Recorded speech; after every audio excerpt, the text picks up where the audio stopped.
నేను చెప్తున్నా రేపు కబాబ్ సెంటర్ కూడా చెక్ చేస్తాం. వెటర్నరీ డాక్టర్తో చెక్ చేస్తారు. అందరూ మొత్తం చెక్ చేసుకోండి సార్. మీరు ఏం ఫాల్ట్ అయినా కూడా సరే ఫాల్ట్ అయితే ఇంకా అంతే. ఆ రోజే ₹1,00,000 ఫైన్. ఫైన్ పదండి. మళ్ళీ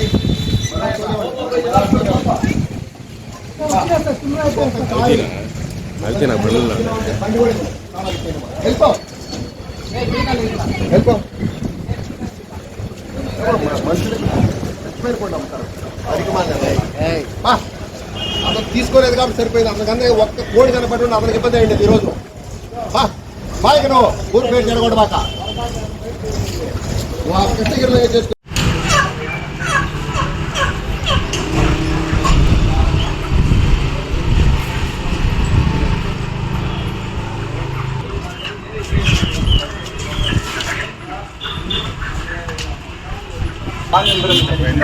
నా ముందే నేను కొనలేదు. ఓకే నేను చెప్పేది నువ్వు కొనలేదు.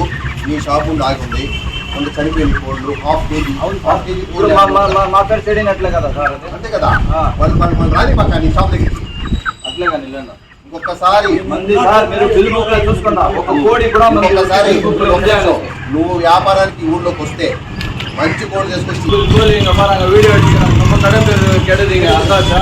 ఎత్తున పంచాయత్ ఆఫీస్ లో వడ్డీ నిలిపెట్టిందా మీరు వడ్డీ ఎత్తుకుంటే పంచాయత్ ఆఫీస్ నిలిపెట్టుకున్నా ఎత్తున మీరు నిలిపెట్టుకున్నా. ఇప్పుడు మా పేరు తెలియనట్లు కదా తీసుకోలేదు. నువ్వు అట్లా రానికూడదు. తీసుకోండి మీరు ఎత్తుకొని నిలిపెట్టుకున్నా మాట్లాడుకోండి. ఇంకోటి ఇంకా ఈ బండి ఇక్కడ తిరగదు. ఇక తాళం ఇట్లా కుప్పం పురపాలక సంఘ పరిధిలో కృష్ణగిరి నుంచి వచ్చి కొంతమంది వ్యాపారస్తులు చనిపోయిన కోళ్ళు, వీక్గా ఉండే కోళ్ళు, హాఫ్ కేజీ, 3/4 కేజీ కోళ్ళు అమ్ముతున్నారు.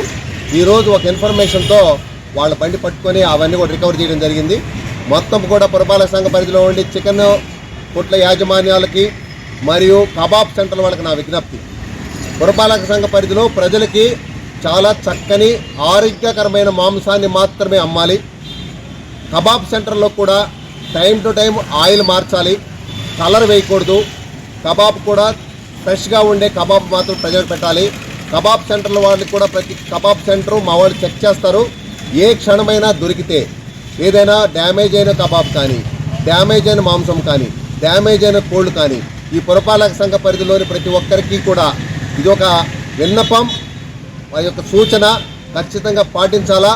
ఫ్రెష్ మాంసం అమ్మాలా, చక్కగా ఉండే కోళ్ళు మాత్రం అమ్మాలా. తర్వాత ఈ కబాబ్ సెంటర్ల వాళ్ళు ఫ్రెష్గా oil March time to time చక్కగా ప్రజలకు అందించాలా. ఎట్టి పరిస్థితుల్లో అదే ఆయిల్ రిపీటెడ్గా వాడకూడదు. చక్కని మాంసం అమ్మాలని మరీ విజ్ఞప్తి. కబాబ్ సెంటర్లు, హోటల్స్ తర్వాత అన్నీ కూడా చెక్ చేస్తాము. దొరికితే లక్షలాది రూపాయలు ఫైన్ వేసే అవకాశం ఉన్నది. దయచేసి ఇది గమనించి ప్రజలకి మంచి ఆహారం ఇచ్చి చక్కగా వ్యాపారాలు చేసుకోవాలని నా యొక్క సూచన. ఆ సూచన పాటిస్తారని ఆశిస్తున్నాను. నాకు ఇంకొకసారి ఏదైనా చెక్ చేసినప్పుడు హోటల్స్లో కానీ కబాబ్ సెంటర్లో కానీ బ్యాలెన్స్ ఫుడ్ కనపడితే వాళ్ళకి చట్ట ప్రకారం వాళ్ళకి ఫైన్ వేయడం జరుగుతుంది. కలర్స్ కూడా వాడకూడదు, ఎసెన్స్ వాడకూడదు. అందరూ చక్కగా కోఆపరేట్ చేయాలి పురపాలక సంఘానికి. ధన్యవాదాలు. ఇప్పుడు వేరే వాళ్ళు కొనుక్కెళ్తున్నారు చేపల వాళ్ళు, వేరే వాళ్ళు ఎక్కడా కూడా ఇప్పుడు అంతకుముందు అక్కడ ఫ్లైఓవర్ దగ్గర వేసేవాళ్ళు, ఇప్పుడు వేయటం లేదు. మేము పురపాలక సంఘం వాహనమే ఆ వేస్ట్ కూడా ప్రతి ఒక్క షాప్ నుంచి కలెక్ట్ చేస్తున్నాము. అది ఇంతకుముందు ఉన్నది, ఇప్పుడు ఎక్కడా లేదు.